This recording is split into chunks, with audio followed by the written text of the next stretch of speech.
It's as close to time travel as we're gonna get. This week in music history with Marty Miller. How do you do? I hope you're very, very good.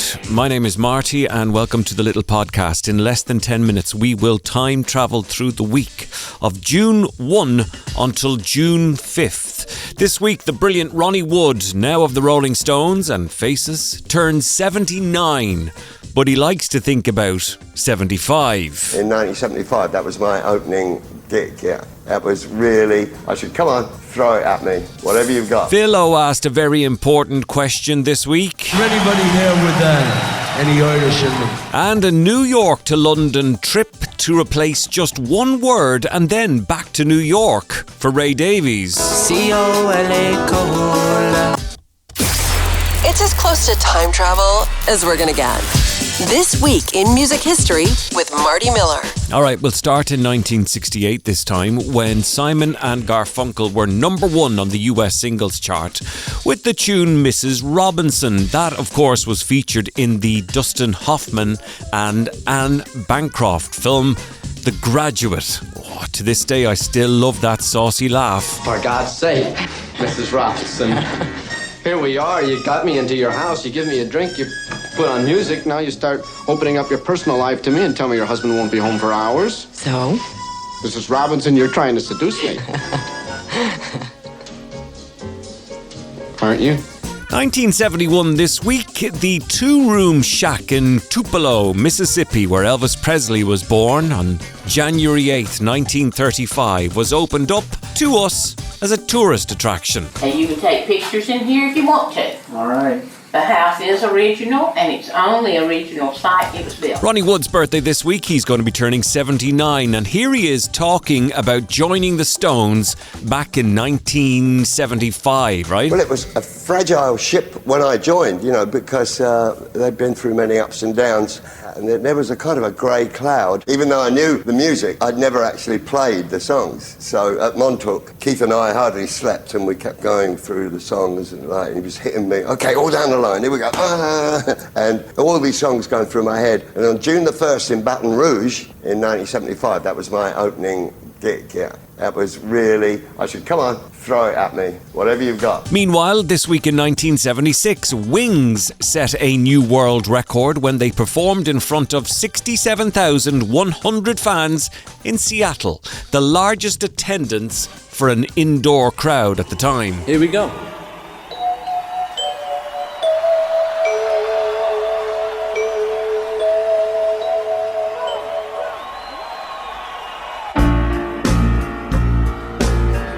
Who doesn't have Live and Dangerous in their album collection? It was this week in 1975 that Thin Lizzy gave us the live double album. I say live. So it was recorded in Philadelphia, London and Toronto during 1977, during the tours for the albums Johnny the Fox and Bad Reputation. But a lot of the album was touched up and polished up in the studio afterwards, with very little of it truly Lizzy live. Is there anybody here with any Irish in them? Is there any of the girls who'd like a little more Irish in them?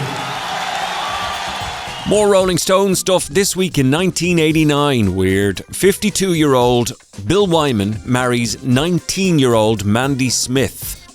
Bill's 28-year-old son was his best man. All of the other Stones were there. The marriage lasted 17 months. Oh goodness, the cringe in the room from the groom's speech that day. And then the reaction of the other lads. There was a few problems on the way, but we finally made it. And I just feel wonderful. Well, I wish him lots of luck. I think it's a very good idea he got married. I'm glad he's finally taken the plunge.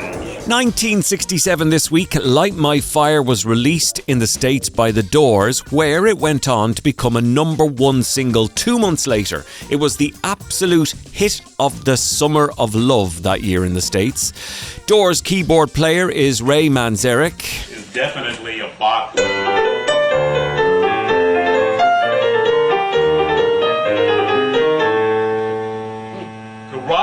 Seeger comes in with a song called Like My Fire, the first song he ever wrote. A minor to F sharp. Very nice. And Densmore said, let's make it, it's got to give us a Latin thing. And that's the Latin. This week in 1970, I'm telling you now, it wouldn't need to be done today, but Ray Davies of the Kinks was forced to make a trip from New York to London to record one word in a song. Davies had to change the word Coca-Cola to Cherry Cola because the BBC wouldn't play the song otherwise. That was the power they held back then. To get it on the radio, you couldn't advertise the likes of Coca-Cola, so it was changed to Cherry Cola. Well, you drink champagne and it tastes like Coca-Cola. 1942, way back in time this very week, Capitol Records was launched in the United States. The boss man there was the man who invented the art of record promotion by sending copies of new songs to disc jockeys. All set in the studio? Everything is ready in the control room, so let's go.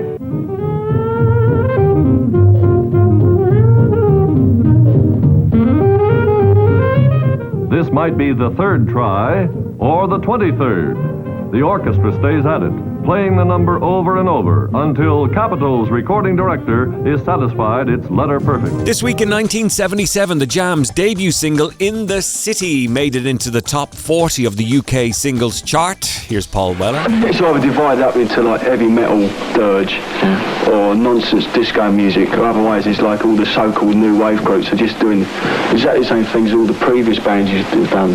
Like there's no difference between The Clash and Genesis or Led Zeppelin as far as I'm concerned. And we're just looking to try and do something really exciting and something different. And in 2002, this week, Dee Ramone, the bass guitarist with the Ramones, died in Hollywood, California, just 49 years of age. Here he is with great excitement about amps. We play so loud and all the amps couldn't take it, but now we got these amps that they work. We can really push them, and we could blow this place apart if we wanted to. We'd set up everything. And that there, boys and girls, is a look through the week of June 1st to 5th in music history, all done in less than 10 minutes. Zipping through a week in a matter of minutes. This Week in Music History, the podcast.